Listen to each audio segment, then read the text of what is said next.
Fort Hill is one of the most iconic symbols of Clemson history.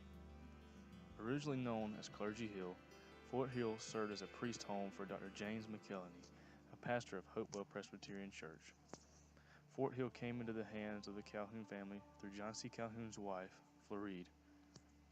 When the house became for sale, Floride's mother purchased the house, and following her death in 1836, Floride and John C. Calhoun became sole owners of Fort Hill.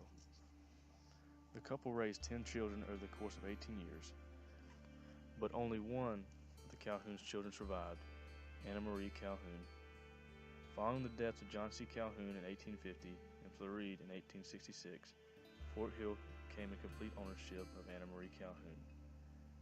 She willed Fort Hill to her husband, Thomas Green Clemson, and in 1875, the house became his. And thus, the legacy of Clemson began with Thomas Green Clemson's land donation to form a public agricultural college known as Clemson University.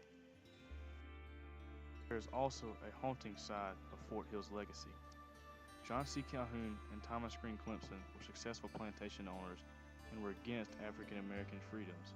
In fact, Thomas Green Clemson has been quoted several times regarding his lack of respect for the African race. Group, we found this truly haunting. The fact that the university only makes it known of the good that John C. Calhoun and Thomas Green Clemson did while hiding the truth of their real actions is a horror to history. So, what other horrors or superstitions are to be found on Clemson University's campus? In the season of Halloween, we found it appropriate to take a night tour of Woodland Cemetery in a pursuit for potential hauntings and superstitions.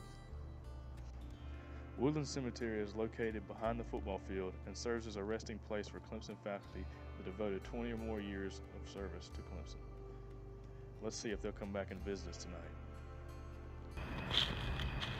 Here it is, Woodland Cemetery. You ready, Johnny? Yep, let's do it. Let's go. All right, Johnny, keep your eye out for anything suspicious. Look at that over there. See those eyes? Holy crap, there's something over there.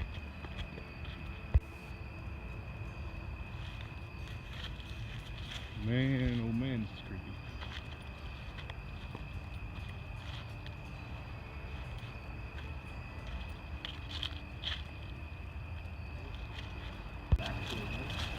We got a fence.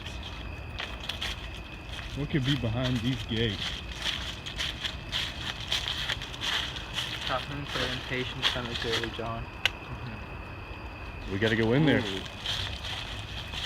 Picture.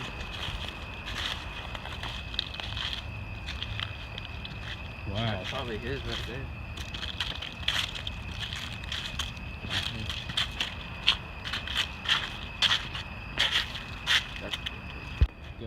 So, as I walk amongst this somewhat creepy graveyard, I can't say I've really seen anything that's struck out to me, knock on wood, I guess. So, the question I have is, how do superstitions, just such as a haunted graveyard, even get started in the first place? Superstitions are basically ideas or rituals that are passed down over time until they are eventually preceded as a reality. The tales of a haunted graveyard could certainly be considered superstitious, but what about the legacy of Fort Hill? This is also a form of superstition in its own way. The fact that Clemson has passed down only the good ideas of its founders while attempting to forget the bad ideas is true superstition. So, perhaps the best way to combat superstition is to discover the truth in all situations.